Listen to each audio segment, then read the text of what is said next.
Olá, boa noite mais uma vez. Hoje vamos voltar a falar sobre o envelhecimento da face, o que é que o caracteriza, principalmente nos casos mais graves, e como é que se pode tratar. Vamos falar outra vez sobre o envelhecimento da face. Porquê? Porque a imagem que a nossa face transmite é muito importante.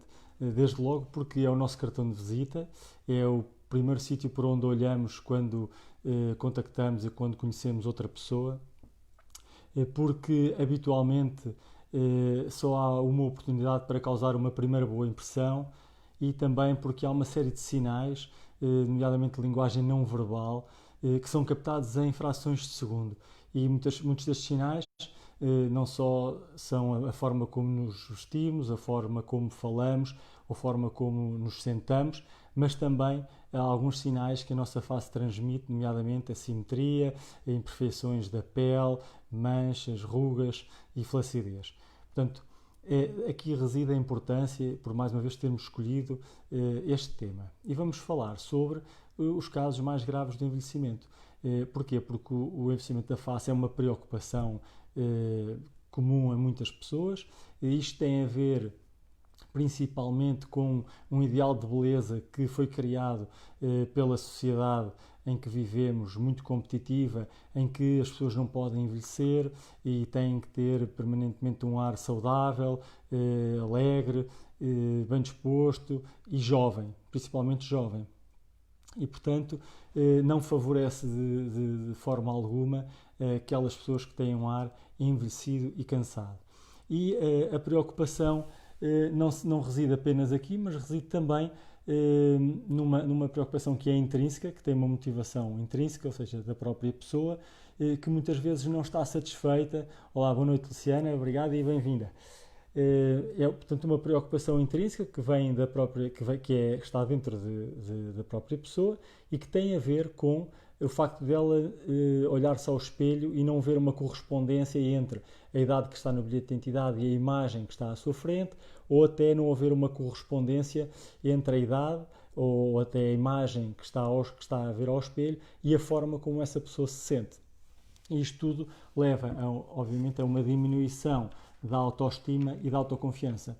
E que sinais são esses que muitas vezes vemos quando olhamos ao espelho e que nos desagradam? São as rugas, a flacidez, a perda de volume e algumas manchas que vão aparecendo gradualmente na pele. Todos estes sinais vão aparecendo de forma gradual. Qualquer face envelhecida apresenta alguns destes sinais com graus de gravidade diferentes, isto porque as várias estruturas da nossa cara também envelhecem a velocidades diferentes. E, portanto, os principais fatores que influenciam o envelhecimento são alguns de causa genética. Muitas vezes nós envelhecemos da mesma forma que os nossos pais também envelhecem e esses fatores não são possíveis de serem alterados. Mas depois existem outro conjunto de fatores que são chamados fatores ambientais e que são aqueles em que podemos ter alguma atuação, nomeadamente a exposição solar, e tanto vale a exposição solar crónica e sem ser muito intensa, portanto de baixa intensidade, mas crónica, como por exemplo as pessoas que trabalham em locais expostos ao sol, portanto na rua. Olá, boa noite, Carla, mais uma vez, bem-vinda. Tanto vale esse tipo de exposição solar como a exposição solar muito intensa e por curtos períodos, como por exemplo as queimaduras solares durante a época do verão. Depois outro fator extrínseco, portanto ambiental, que contribui bastante para o envelhecimento da face é o tabaco, o consumo do tabaco, e depois também a mímica facial, ou seja, a maneira como nós gesticulamos, e essa mímica vai ser responsável principalmente pelo aparecimento das rugas da cara, e todas as pessoas têm rugas diferentes umas das outras, e isto porque todas as pessoas gesticulam e têm uma mímica também diferente. Portanto, são estes os três fatores principais do envelhecimento que contribuem para o aparecimento dos sinais de envelhecimento, nomeadamente de manchas, da flacidez ou perda de elasticidade, das rugas e também a perda ou a diminuição do volume em algumas áreas da cara, como por exemplo a zona à volta dos olhos, que muitas vezes ficam encovados nas pessoas mais velhas, ou a perda de volume também nas maçãs do rosto. E, portanto, existe uma série de medidas que nós podemos adotar para prevenir e até outras para tratar estes sinais do envelhecimento. E quais é que são essas medidas? Para prevenir, as três principais medidas que podemos adotar são lavar a cara todos os dias, e isso vai ajudar a remover células mortas, células mortas que resultam da substituição natural das células da pele em todo o corpo e na cara também, para remover produtos de maquiagem, por exemplo, ou perfumes que vão contribuir para um aumento do envelhecimento também da pele ao longo dos anos. Depois devemos hidratar bem a pele com um creme hidratante, isto deve ser um cuidado diário. E, por fim, proteger a pele, principalmente durante o dia, utilizando um protetor solar. E estas são as três principais medidas que devemos adotar para ajudar a prevenir o aparecimento destes sinais do envelhecimento. Depois existem outras medidas que se destinam não a prevenir, mas a tratar.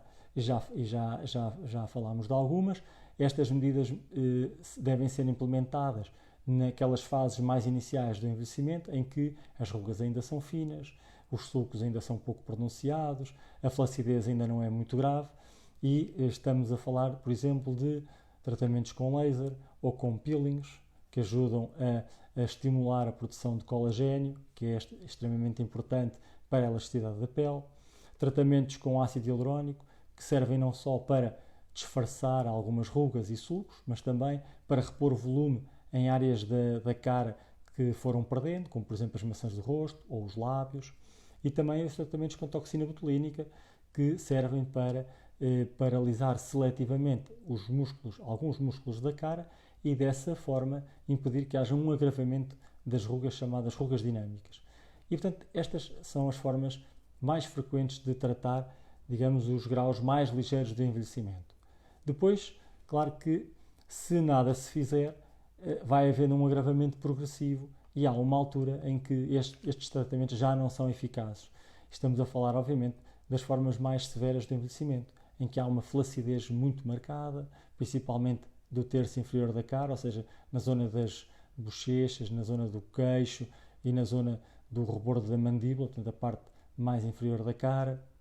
Estamos a falar, por exemplo, de sulcos muito profundos que já não são tratáveis, digamos, com ácido hialurónico ou com toxina botulínica ou com laser. Estamos a falar de perdas de volume muito significativas e que iriam requerer quantidades extremamente altas, grandes, de, por exemplo, ácido hialurónico ou até de gordura. E, portanto, para estas situações mais graves, a única forma de poder resolver, melhorar esta aparência envelhecida é a cirurgia.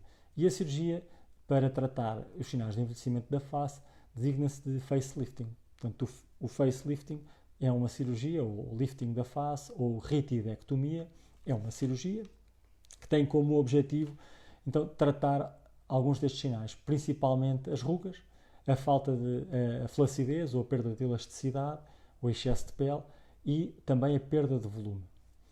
Quem é que tem indicação para um facelifting?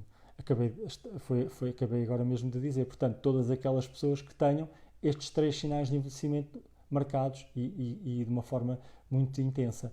Portanto, uma flacidez muito grande da pele, com excesso de pele, sulcos muito profundos, rugas muito marcadas e perda de volume. Essencialmente a perda de volume onde se nota mais é no terço médio da face, portanto na zona nas maçãs do rosto e na zona à volta dos olhos. E também uma pessoa com indicação para fazer um tratamento destes é também aquela pessoa que deseja um resultado de certa forma transformador, que vai provocar uma alteração muito significativa na aparência, portanto na cara, e que pretende um resultado que tenha uma longa duração, porque ao contrário dos tratamentos que são utilizados para tratar os sinais mais ligeiros do envelhecimento, este procedimento, que é uma cirurgia, tem resultados muito mais duradouros e que podem durar até 10 ou 15 anos. É claro que não existe uma idade ideal para fazer um procedimento destes, Não é aos 50 ou aos 60 ou aos 70 que a pessoa deve decidir que está na hora de fazer um facelifting. O que existe é um candidato ideal. E quem é o candidato ideal? É as pessoas que apresentam flacidez moderada ou severa, portanto com um grande excesso de pele, que já não têm indicação para fazer os tratamentos não invasivos, aquela pessoa que apresenta sulcos muito profundos, de preferência que não seja fumadora e que seja capaz de manter uma rotina diária de cuidados de pele. Porque, obviamente, se apenas for feita uma cirurgia e depois não houver aqueles cuidados de limpar, hidratar e proteger a pele diariamente, obviamente que os fatores externos de agressão, o sol, o tabaco e a mímica, vão continuar a desempenhar o seu papel de uma forma muito importante e vão acelerar o envelhecimento, perdendo-se o resultado da cirurgia. Como é que é realizado um facelifting? Portanto, existem várias técnicas. Obviamente que cada cirurgião treina-se e especializa-se e dedica-se a fazê-la de uma determinada forma, mas algumas características são semelhantes a todas as técnicas, nomeadamente o tipo de anestesia, que invariavelmente é ou anestesia geral ou uma anestesia local com sedação, portanto não existe outra forma de fazer isto, e cada uma dessas formas de anestesia tem as suas vantagens e inconvenientes. Habitualmente é um procedimento com internamento, pode ser um internamento mais curto, 24 horas, ou um internamento mais prolongado, 48 a 72 horas. Isto depende não só da técnica da cirurgia, mas também do tipo de doente, do tipo de procedimento que foi feito, da extensão do procedimento, se foi um procedimento menos extenso ou um procedimento que foi mais extenso porque para além do lifting da face incluiu outros procedimentos. Depois existe, e é também comum a todas, uma incisão na pele. Habitualmente esta incisão é uma incisão que fica escondida atrás da orelha, atrás do pavilhão auricular e também na zona de implantação do cabelo, portanto escondida mais ou menos na zona do cabelo e dentro da orelha, por assim dizer, para que não se note posteriormente o resultado. E muitas vezes acontece que quando a cirurgia não é bem planeada, a cicatriz fica visível e isso é um estigma muito grande para aquelas pessoas que não queriam que se soubesse que fizeram uma cirurgia deste género. Depois da incisão, a partir daqui começa a haver grandes diferenças consoante a técnica, mas de uma forma geral o que se faz é, digamos, puxar, tracionar aquilo que se chamam os tecidos moles da cara, aquilo que está por baixo da pele. Normalmente é tracionado para trás, ligeiramente para cima, de forma a conseguir levantar os tecidos que estão caídos. E depois, existem várias formas de fazer essa tração, puxando os tecidos, e no final da cirurgia é removida toda a pele que está em excesso, sendo que a tração, digamos assim, aquilo que vai sustentar o resultado é aquilo que está por baixo da pele e não a pele em si. Antigamente, no início, quando se começaram a desenvolver estas técnicas, o que se fazia era tracionar a pele e isso verificou-se que havia um resultado bom de início, mas a pele não tinha força suficiente para resistir à gravidade contínua sobre a pele e sobre os tecidos que estão por baixo da pele, acabava por ceder e muitas vezes perdia-se o efeito da cirurgia e a cicatriz ficava muito visível. Como qualquer procedimento cirúrgico, não é possível fazer um lifting, uma cirurgia, sem uma cicatriz. O segredo está em planear bem a cicatriz, planear bem a cirurgia, de forma a que ela possa ficar o mais escondida possível dentro do cabelo, dentro da orelha e por trás também da orelha. Este procedimento, o lifting da face, pode ser e é muitas vezes associado a outros procedimentos que servem para rejuvenescer a face, nomeadamente a blefaroplastia, que é a cirurgia que serve para remover a pele em excesso das pálpebras, quer das pálpebras superiores, quer das pálpebras inferiores, remover alguma gordura que haja a mais, nomeadamente é esta gordura que está em excesso que provoca os chamados papos nos olhos. E, portanto, a blefaroplastia pode ser associada ao lifting da face e também se pode fazer um lifting de outras áreas da cara, digamos assim, sem ser daquilo que vulgarmente chamamos as bochechas, não é? Pode-se fazer um lifting da região frontal, ou seja, da testa, da região temporal, que é a região que fica entre a testa e a orelha, na parte mais lateral da cara. E também se pode associar o lifting do pescoço, que é chamado lifting cervical. E até se podem associar todos estes procedimentos numa única cirurgia. E para além de tratar a queda, digamos assim, a flacidez dos tecidos, da pele, também se pode repor o volume que se foi perdendo ao longo dos anos. E habitualmente esta reposição do volume é feita utilizando a gordura da própria pessoa, que é colhida, portanto, que é retirada de uma zona onde habitualmente há mais gordura, como por exemplo a barriga, ou a parte dentro dos braços, ou a parte dentro das coxas. Depois é preparada, pode ser centrifugada, lavada ou decantada, e depois é depositada em quantidades muito pequenas em zonas específicas, as chamadas bolsas de gordura da face. Existem várias camadas, várias bolsas, e portanto é tudo uma questão de analisar a anatomia da face e depois ver onde é que há essa falta de tecido e repor com gordura. Como todas as cirurgias, têm alguns efeitos adversos. Os mais frequentes, e claro, os que habitualmente são passageiros, são as nódoas negras, as equimoses, portanto, e o edema. Habitualmente, as nódoas negras desaparecem ao final de 2, 3 semanas e o edema ao final de 3, 4 ou 5 semanas, dependendo de pessoa para pessoa e também da técnica que foi utilizada e também dos cuidados que essa pessoa teve no período pós-operatório.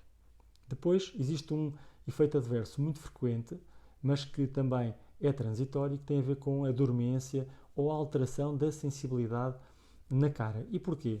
Porque existem vários nervos na face que são muito sensíveis e durante a cirurgia, mesmo que esses nervos não sejam cortados, eles muitas vezes são puxados ou empurrados, e como os nervos são estruturas muito sensíveis, reagem às vezes de uma forma imprevisível. E essa forma pode ser ou por uma diminuição da sensibilidade ou até por um aumento da sensibilidade. E neste caso, quando é uma diminuição, muitas vezes então dá essa dormência, alterações da sensibilidade, que na maior parte dos casos são transitórias e podem durar um período variável entre 2, 3 ou 4 semanas. Depois existem outros efeitos adversos que se prolongam um bocadinho mais no tempo, como por exemplo pequenas irregularidades da pele, e para isto é importante esperar. Muitas vezes com o tempo e com os cuidados pós-operatórios, nomeadamente de massagem e drenagem linfática manual, consegue-se que a pele se adapte melhor à sua nova posição e essas pequenas irregularidades acabam por desaparecer. Pode, obviamente, como qualquer cirurgia de contorno corporal, ser necessário fazer um retoque. Por exemplo, pequenas assimetrias que resultem entre o lado direito e o lado esquerdo.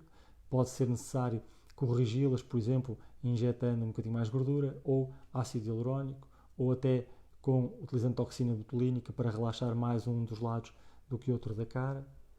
Pode ser necessário corrigir cicatrizes, a cicatriz do lifting, principalmente nos casos em que existe uma grande flacidez da pele. Depois da cirurgia, os cuidados não terminam e para se obter um resultado duradouro é fundamental, e para se obter um bom resultado, é fundamental que se cumpram com algumas recomendações e que se tenham alguns cuidados. Os principais cuidados são a utilização de uma faixa de compressão, e o que essa faixa vai fazer é comprimir ou apertar toda a zona que foi operada, e isso permite que a pessoa não fique tão inchada, que o edema normal da cirurgia que desapareça de uma forma mais rápida, permite também controlar a formação de hematomas, portanto, hematomas no sentido em que o sangue que habitualmente resulta de uma cirurgia destas, que é uma hemorragia controlada, não fique depositada tanto tempo na pele e portanto a pele não fique tão escura por um período tão mais longo. E esta faixa, habitualmente, recomenda-se que seja usada durante um período de 1 a 2 meses. E isto é fundamental que as pessoas estejam avisadas na consulta para isto, porque para se submeter a uma intervenção deste género, é fundamental que a pessoa tenha a sua vida profissional e pessoal e social planeada de forma a que após a cirurgia possa estar durante este período resguardada, portanto protegida, em recuperação, sem ter que se preocupar com outras coisas. E, portanto, durante aquele período a pessoa sabe que não vai estar em condições nem de trabalhar, se a sua imagem depender disso, porque se eventualmente tiver um trabalho que for trabalho em casa, por exemplo, ao computador, e que não contacte com ninguém, claro que vai conseguir fazer isso mais cedo. Mas se for uma pessoa que contacta com outras, por exemplo, ao balcão, ou que precisa de estar presente duração mais longa. Para além da faixa, é fundamental fazer massagem, que é uma massagem específica, é a drenagem linfática manual, que é um passarinho separável da cirurgia plástica. Vai ter dois propósitos. O primeiro ajuda a recuperar de uma forma mais rápida, porque ajuda a desinchar de uma forma mais rápida, aliviando a tensão habitual e a pessoa sente-se mais aliviada, mais confortável. Depois, para além disso, ajuda também a corrigir pequenas irregularidades da pele, ajuda também a que não haja uma formação de fibroses tão grande por dentro da pele, que resulta em qualquer cirurgia, e portanto a pele fica mais suave e com um aspecto mais natural. E depois, obviamente, é importante cumprir um período de repouso, portanto, evitar atividades físicas durante um período mínimo de 15 dias, para que a pele se possa adaptar à sua nova posição sem ganhar nenhum vinco, nenhuma ruga e para que não fique deformada. E portanto, se a pessoa pensa fazer uma cirurgia deste género, tem que estar a par dos tempos que precisa de recuperar. E o resto da rotina depende não só da técnica que foi utilizada, não só depende do tipo de doente, do trabalho dessa pessoa, e portanto, eventualmente a pessoa consegue regressar à sua vida familiar no espaço de 24 a 48 horas, que é o período de internamento. Depois, para voltar ao trabalho, depende, obviamente, do tipo de profissão, mas nunca menos que 2, 3 semanas. E isto tem a ver principalmente com o edema e os hematomas, as equimoses. Para, por exemplo, voltar a pôr os seus pés habituais, deverá esperar sensivelmente 7, 10 dias. E portanto, cumpridos estes períodos, após estes períodos, a pessoa já estará completamente apta a voltar à sua vida normal, quer do dia a dia, quer da sua profissão. Uma pergunta muito frequente em qualquer tipo de cirurgia plástica é se a pessoa vai ficar melhor após uma cirurgia deste género. Ora bem, como qualquer cirurgia, do ponto de cirurgias corporais, cirurgias estéticas, o facelifting o que vai fazer é melhorar a aparência, neste caso a aparência da cara, e vai eventualmente reforçar a autoestima. Tudo o resto não vai ser modificado, não vai haver uma modificação das outras áreas, na área profissional, na área social ou na área pessoal. Portanto, é preciso, é importante que a pessoa tenha esta consciência e que tenha uma motivação intrínseca, ou seja, que esteja a fazer a cirurgia para se sentir bem, para se sentir mais confiante e com mais autoestima. Como todos os procedimentos, têm riscos e a melhor forma de diminuir os riscos associados a qualquer tipo de cirurgia e tornar o procedimento mais seguro é, em primeiro lugar, procurar um médico que seja reconhecido, neste caso seja cirurgião plástico, que esteja treinado, que esteja experiente em fazer esse tipo de cirurgia. Em segundo lugar, escolher uma clínica que esteja certificada, que tenha um ambiente adequado, não só para fazer a consulta e os pensos, mas também para fazer a cirurgia e para que a pessoa possa recuperar após a cirurgia. Portanto, que tenha um treinamento, um quarto, onde a pessoa possa estar a descansar e que esteja acompanhada por profissionais de saúde, nomeadamente médicos e enfermeiros. E em terceiro lugar, é fundamental escolher o momento adequado para fazer a cirurgia. A pessoa deve estar sem preocupações do ponto de vista profissional ou do ponto de vista pessoal e familiar. Reunidas estas 3 condições, já é garantido que haverá uma diminuição muito significativa de qualquer tipo de riscos. Espero que tenha sido interessante, espero que tenha sido esclarecedor. Falámos mais uma vez sobre o envelhecimento de face, aquilo que caracteriza principalmente as formas mais graves, e vimos que a solução para o tratamento dos casos mais graves de envelhecimento, o que é a forma mais rápida e mais transformadora é a cirurgia, neste caso é o lifting da face, que é uma cirurgia que trata vários profissionais de envelhecimento, que pode ser associada a vários outros procedimentos, não só da face, mas também do pescoço e das pálpebras. Vimos que a recuperação é fundamental guardar algum tempo para que a recuperação seja eficaz e a recuperação nunca é inferior a 2, 3 semanas, dependendo, claro, do doente para doente e do tipo de cirurgia que foi feita e da extensão da cirurgia. E vimos também os efeitos adversos, como é que é a recuperação e como é que a pessoa deve